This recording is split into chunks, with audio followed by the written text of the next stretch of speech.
Hey gentlefolk, my name is Malte Krug. Welcome back to another episode of All About Keys.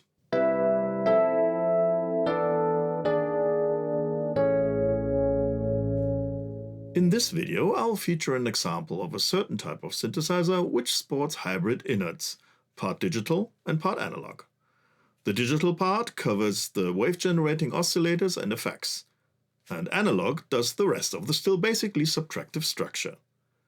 These hybrid systems were trying to imitate more real sounds in using short waveforms coming from sampled or additive sources. In those days, digital components and software were not yet ready to take over the duties of all parts of subtractive synthesis, and memory was still very expensive, so long samples were out of the question. We had to wait a few more years until that happened later in the 80s.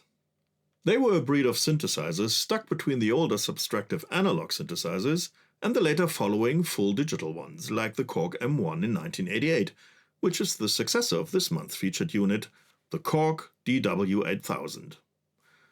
But let's check out KB-Magazin 1085 first. The cover sports another painting of the editor's friend with the airbrush, themed to a feature of this issue, an overview of all drum computers on the market at the time in 1985, like this brand new EMU SP12. These hexagonal Siemens-style e-drum pads were all the hype then. We have the content list, this time in color, and the usual letters to the editor, and I would like to point out some of them here. Down here, Axel wants to know why samplers only contain a few sounds at a time when synthesizers can have up to 120 patches or so in memory. Of course, it's due to the larger memory space a sampled sound requires compared to parameter values being stored, and I just mentioned this to show you that in those days all this new technology wasn't understood by everyone from the start. And it shows that people obviously didn't live close to a music gear shop, or said shop didn't have personnel that understood and could explain these things. So Axel wrote to the magazine as a last resort, being 10 years before the internet got invented. A similar, now peculiar sounding thing is in the answer to this letter from Marcus. He's asking for more tests of MIDI master keyboards other than the KX88 2 issues ago, like for example the Roland KB-1000. In the answer they mention that this keyboard has already been tested in an earlier issue which is out of stock, so they suggest to him to send in a self-addressed envelope and 5 Deutschmarks in stamps for getting photocopies of the test. That's how we did it then in the times before downloads. In the middle of the 2010s, the KB-Magazin had their back catalog scanned and put online as PDFs, but the archive section on their website is gone since a few years now, which I consider a pity, and I want it back. I always like to go through old tests, features and tips and tricks while being online and away from my printed collection. Here on the right in this ad we have a weirdly shaped acoustic piano from Kawai, which includes a rudimentary MIDI master keyboard. In the text down here they mention the carryable 85 kilos of this thing. Well, compared to a regular piano it is. In the news we get more details, a different photo plus the grand piano shaped version of this. They are going for Yamaha CP70 vibes here. The J.L. Cooper Company gets mentioned here for the first time as a brand for specializing on nifty MIDI peripherals, and they are still around. There's only one artist interview in this issue with Mark Isham, and the feature about Roger Linn, due to the release of his latest, and as we know now final product, the Linn 9000, the ancestor of all MPCs. After another chapter in the history of the piano, we get the sound börse with patches sent in by readers of the magazine. Some rarities are here, this time with the Korg MS-10, MS-20 and the Poly 6, among the usual suspects of digital synthesizers of the day. In the second part of the microphone practice we learn about different types of microphones and their various polar patterns. The giveaway this time is one of the keyboard amplifiers of last month's special test of a collection of these kind of amps. In the technology section we get information about all we need to build our own little MIDI switch box. This is a clever unit which allows switching the MIDI connections of up to 3 senders to 3 receivers. The only thing that is not possible is merging more than one input onto a single output, but you can send one input to all 3 outputs if necessary. We even get activity LEDs. Korg and Kawai came up with similar, though a bit larger devices later. This looks like a fun project, and I might make one of these on some lonely cold winter evening. This test is about software and a small keyboard made by Sequential Circuits to be used together with the Commodore C64 home computer and its internal sound chip.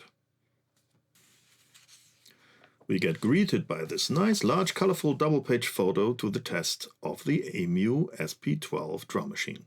After the sequential drum tracks and the Oberheim DMX, another digital drum machine from the US, following in the footsteps of the forerunner of all sample-based drum computers, the Linn LM1. But other than the competitors with this unit, one could also sample your own sounds and integrate them into the rhythm patterns. 8 sounds are possible, but in the regular version there was only room for 1.2 seconds of recorded samples, so you might not even get to 8 samples. It's possible to upgrade to 5 seconds, but it would have set you back another $800, worth about $2,400 of today's money. And this is in addition to the base price of $2,745. That is comparable to over $8,200 today. This has been a dream machine for a lot of people and possibly still is. Of course, it's been absolute unobtainium for me. You could buy a car for this price in 1985 and I was still at high school, so no chance. The SP12 contained 24 sampled instruments in ROM and as mentioned could hold up to 8 mono-sampled instruments in addition.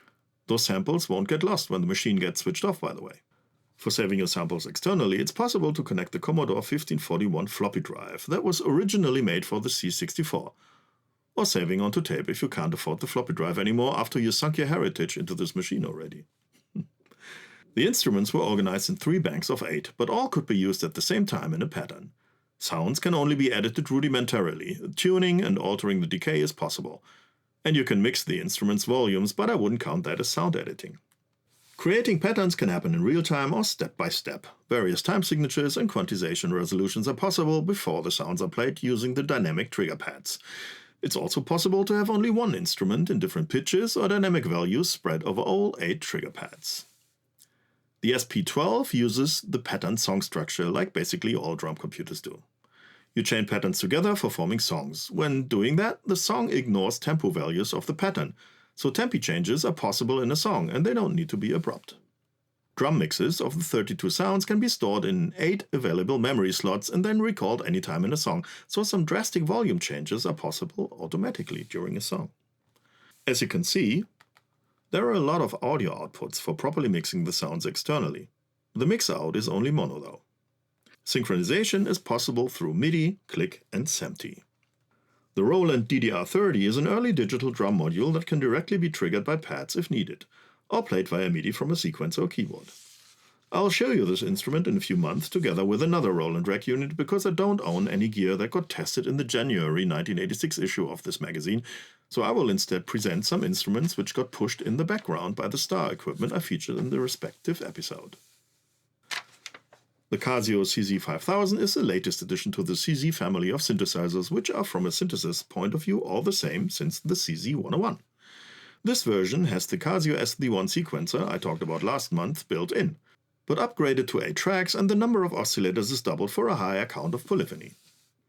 The keypad is still not dynamic. The only CZ model with a velocity-sensitive keypad is the CZ1 that got released a few years after this. Here's a nice double-paged ad for the Ensoniq Mirage I featured in 2 episodes not too long ago. You could hear the Alesis XT digital reverb already in one of my earlier videos, and you will be able to listen to it again today. It's Alesis' first product ever, with a price tag of almost $900, which translates into $2,700 of today's dollars.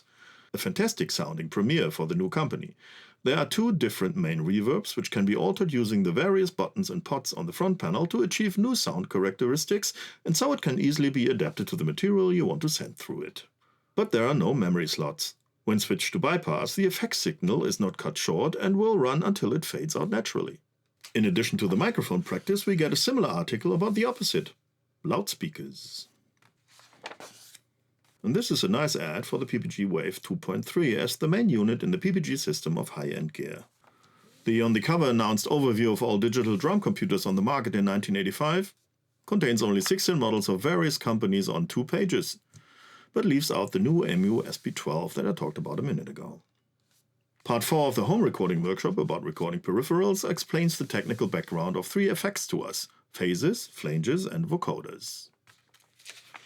Hubertus Maas gives us another professional patch for the DX7, including his detailed explanation of what he did, for us to understand the innards of this machine. Here's the patch sheet. The Drum Computer Workshop gives us some Jeff Porcaro Toto-like patterns, but it gets mentioned that his dynamic and accented playing is difficult to reproduce. The piano workshop sums up what we learned during the last few months about chords in the music theory basics and here, and how to use better sounding voicings. The other home recording workshop informs us about available reel-to-reel tape recorders from 2 up to 16 tracks and about basic handling of those machines for recording our music. I have an 8-track half-inch reel-to-reel machine in my basement, but I have to service it first before I will be able to show it in a video for you guys. Basic music theory explains the fraction-like notation of chords for simplifying the other way of doing it with all those extensions 7, 9, 11 and 13. And after the usual flea market, we see an ad of Korg's flagship synthesizer of 1985, the DW8000. Why was everybody naming their gear something something thousand in those days? Well, whatever. Here we go. The Korg DW8000, or in this case its rack version, the EX8000s, are not too dissimilar to the Kruma Bit.01 I showed you in the last episode. Again, when we want to edit sounds, we have to select a parameter by number and then change the value. But for altering parameters, other than on the Bit.01 or the Mirage, we get, in addition to the up and down buttons, a DX7 style edit fader. Or this value editor pod on the rack to save some space on the front plate. The parameter list is better to read on the keyboard, obviously, due to its larger size, but at least they printed it on the front of the rack as well. This keeps us from using the manual all the time or a parameter card like we need with the Mirage. The relatively large buttons on the DW8000s get replaced by smaller versions, but even these contain status LEDs when needed. The 3 displays are almost identical to the Kruma synthesizers, one for the program number, one for the parameter number, and the last for the parameter value. So far, so familiar. One thing the EX8000 is missing from the DW, apart from the keyboard of course, is the arpeggiator, which is a shame. The Korgs are 8-voice polyphonic, but only monotimbral, when not altered with the expansion by German company Musitronics. Link is in the description. Let's have an overview of the structure of a patch. These are the software editor modules for the synthesizer and sound diver and MIDI Quest again. There are 2 oscillators per voice, like in the Bit.01, but these can produce not only the regular basic wave shapes. Each uses one out of a catalog of 16 one-cycle waveforms.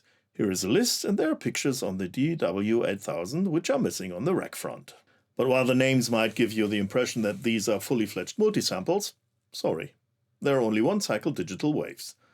Memory was expensive in those days, even ROM. So let's hear them. I initialized the first patch of the possible 64, so we hear only the waveforms. The first one is a saw wave.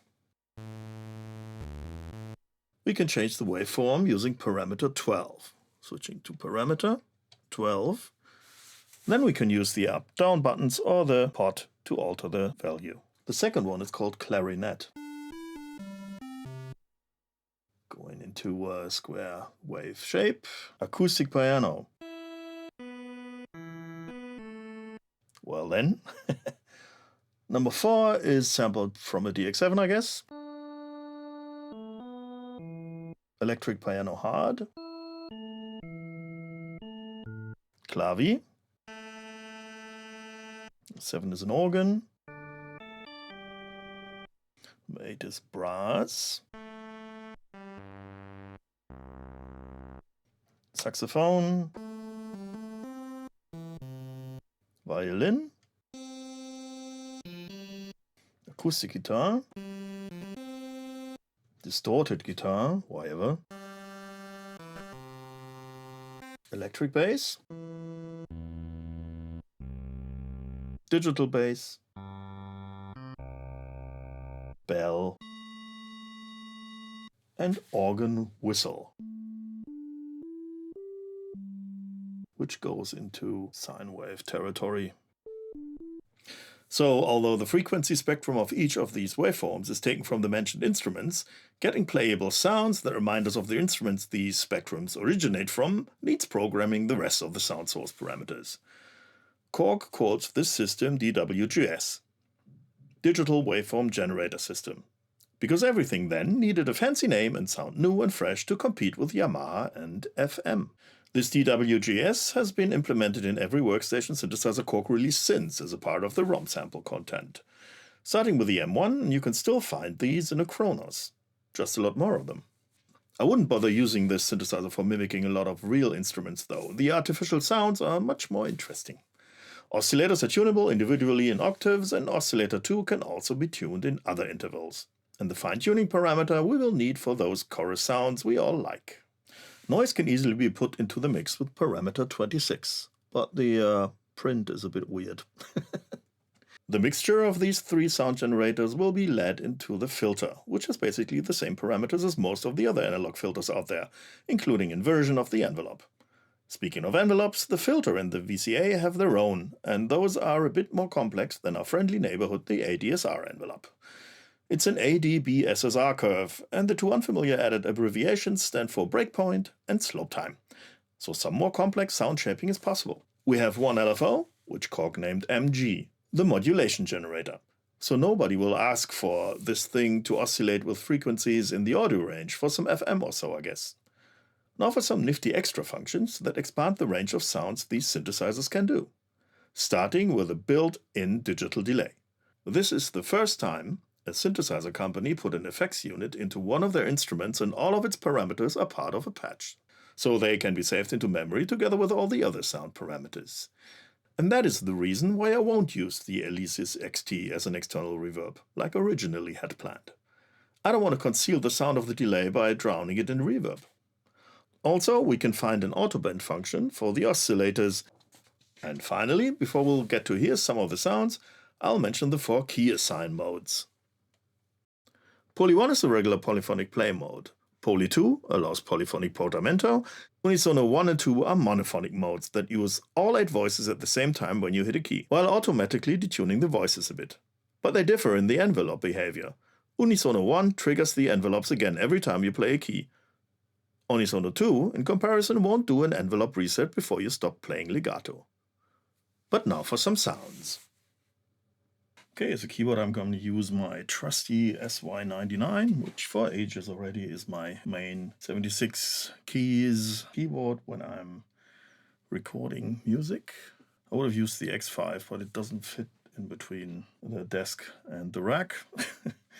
Well, didn't plan ahead, I guess. The sounds we're going to hear are kind of best of list, in my opinion, of the 2 factory sets I mentioned earlier. And the first one will be Brass Delay. And there it is.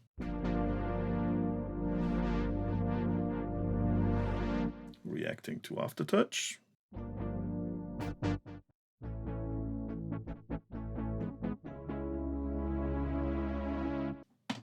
The next sound is an organ, and it's called a CX3. This might just need some proper Leslie cabinet simulation.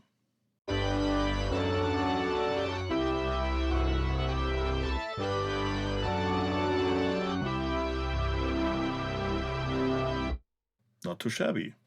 Nice. Next one is Strings 1.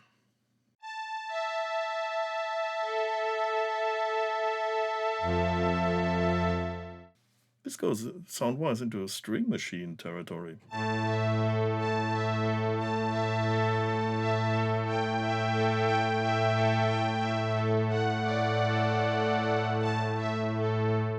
Yeah, not too bad.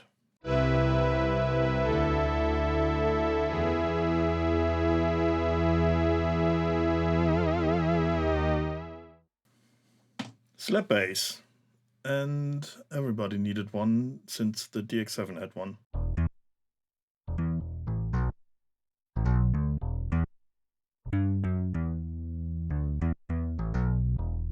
Does what it's supposed to do.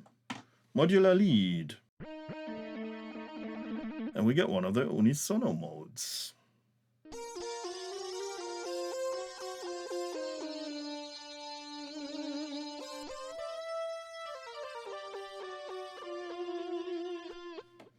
Obviously last note priority.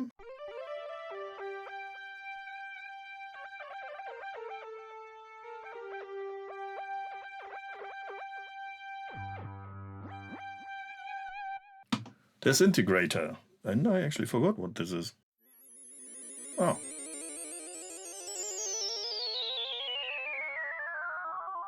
This shows some of the autoband.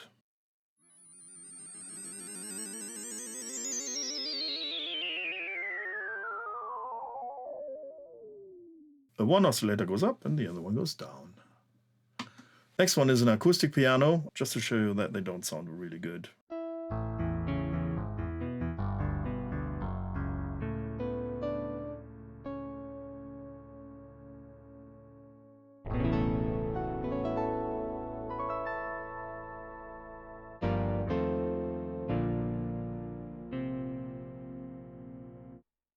When it comes to the piano-ish sounds, the DW is not exactly suited for it. I don't like them.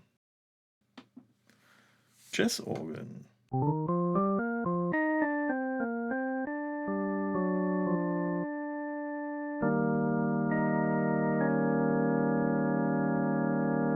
Well, there's some slow modulation happening, which is nice.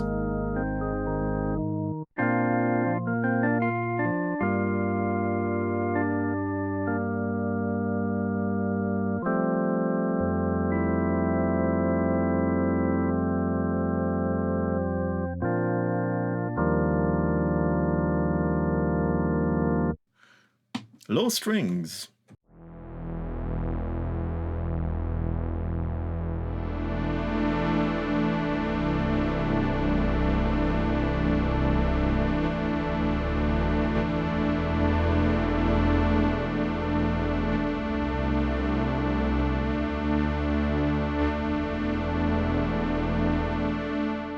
Reminds me a bit of the intro to Money for Nothing.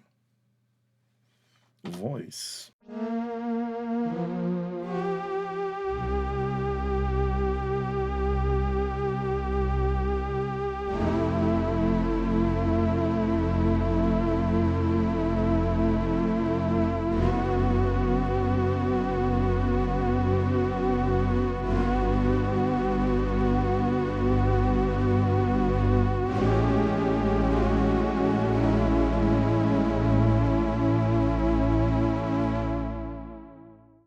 Has some atmosphere.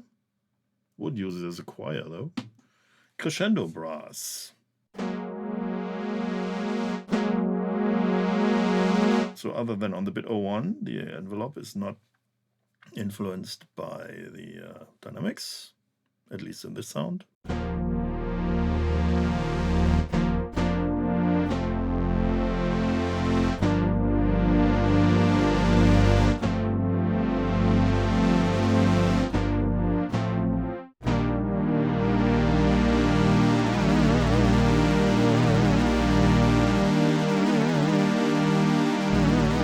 Aftertouch is giving the same modulation as the modulation wheel. Slight vibrato. Flute.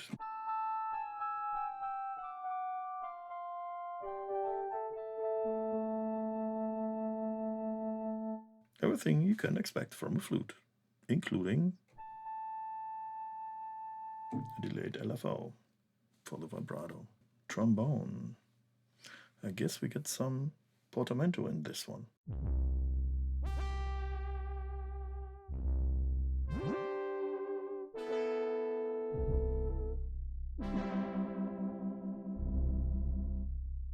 But we only get it if we skip playing legato. Here I don't have it. Here I get it. So the way you play the sound will come up with different results.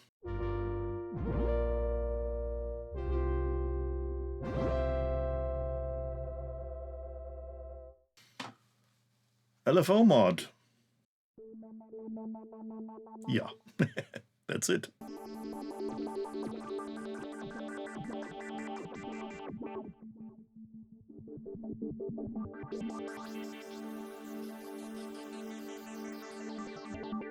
So the LFO square wave is modulating the filter frequency and is modulated by the pitch wheel. Auto pulse, by the way.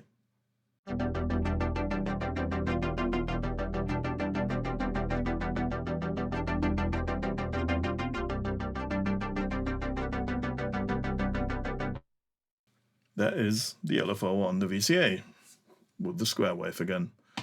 Synth bass 1. That is definitely 1980s.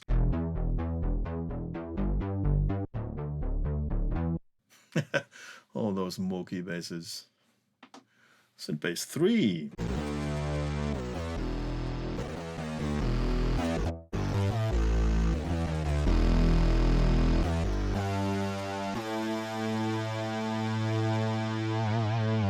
Well, not a lot of modulation on this while playing with Aftertouch. And what's the next one? Prologue.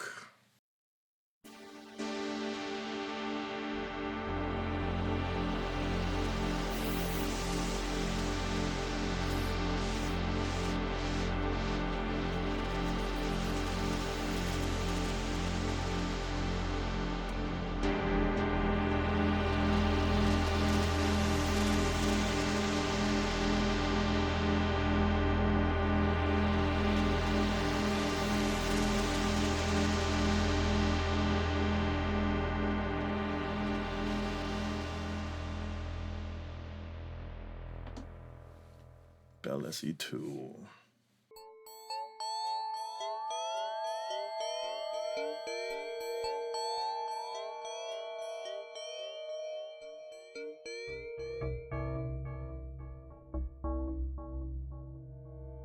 Whoa, what's happening there?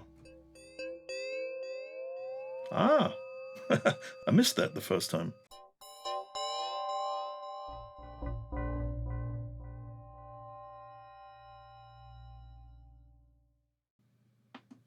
Space Insect.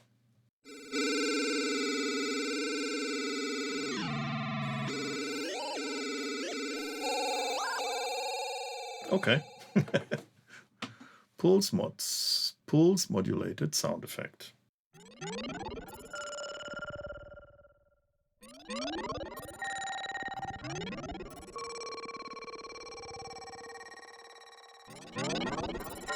Yeah, if anybody is ever doing a remake of Forbidden Planet, which I hope they won't, this might be some noises they could use for it. Airport 8000.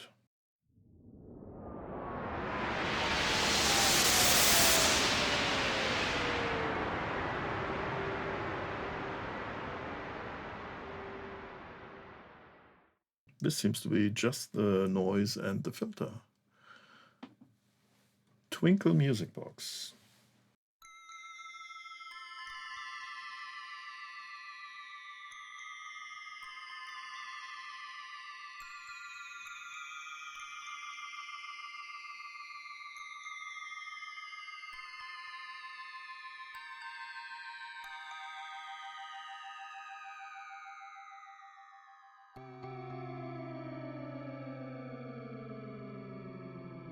They really want to show off the autoband parameter. Sleeping Giant.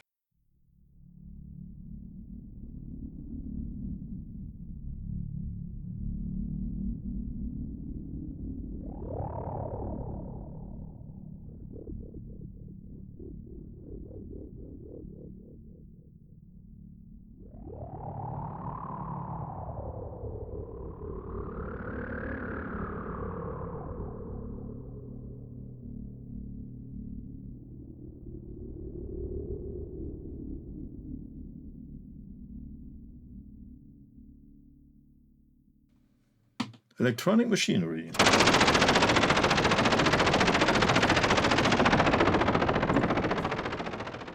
Yeah, it is.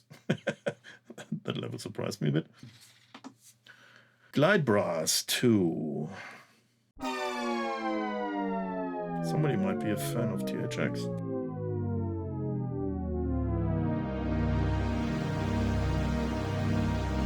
Okay, brass number 1.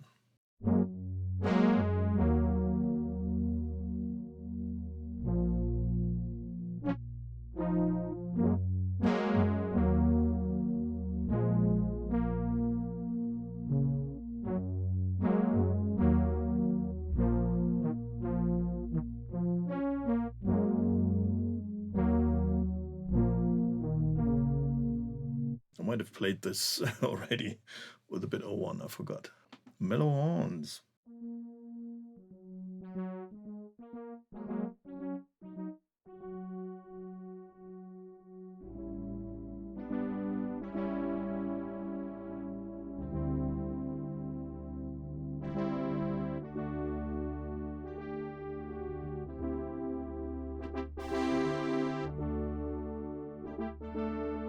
the delay is doing its best to mimic reverb. Space Ghost.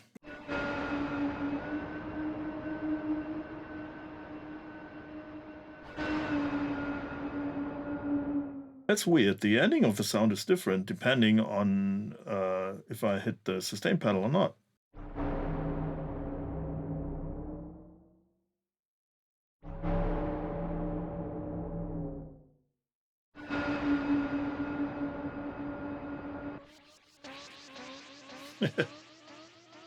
And that happens when you switch to a different sound and the digital delay has different parameters in that one, which will be noise drops.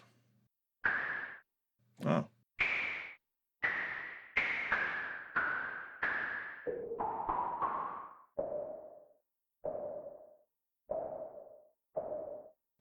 No oscillator is used in this sound. It's only the noise and self-oscillating filter resonance with a very short envelope. And the delay, of course. Filters on the modulation wheel.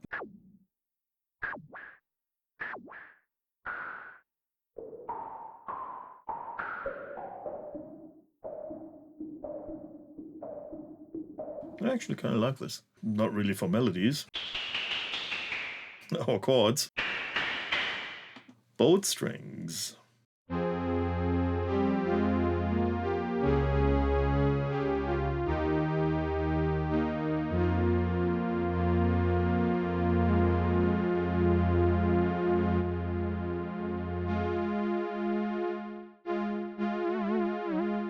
Analog synth bass.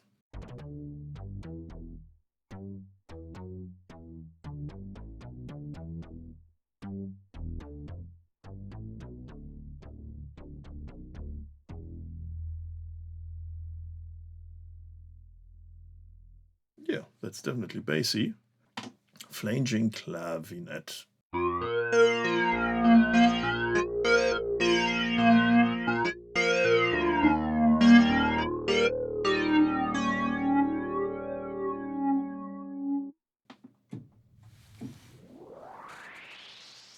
Rocket noise.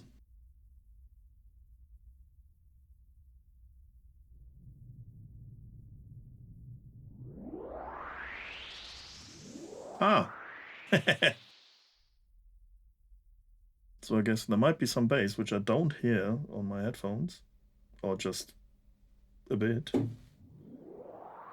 And there we go. Off goes the rocket. Horror.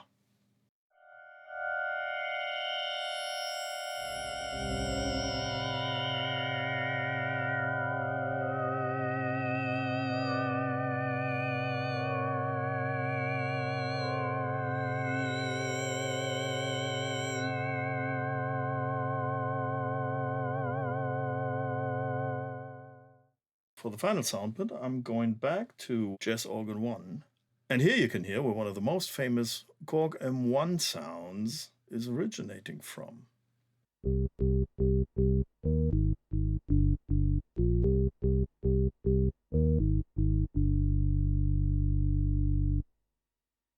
Like Roland's JX8P, the Korg W8000 has been the effort to stay afloat in the market, while being swept over by the overwhelming presence of Yamaha's DX7. Both companies needed a few more years to land their share of 1980s legendary instruments with the D50 and the already mentioned M1. The DW8000 is a good sounding synthesizer, if you use it for sounds that complement its strengths. I didn't do a lot of editing today, but you could easily come up with better sounds yourself than the ones I showed you coming from the preload sets. Together with the Kawai K3 and the Ensoniq ESQ1, the DW8000 is one of the rare examples of that generation of hybrid synthesizers with digital oscillators and analog filters that will evolve into the flood of the so-called romplers of the 1990s, which turned all their innards into the digital realm. We are still using this samples and synthesis method in most of our electronic instruments today. Thanks for watching again. Please like this video, subscribe to the channel and ring the bell so you'll be notified when the next episode of this series will be published, or any other. Then I will show you a sampler from another American company who already made waves with their first big synthesizer 6 years earlier. I don't need to be a prophet to know that you will like that upcoming video. See you again then on All About Keys.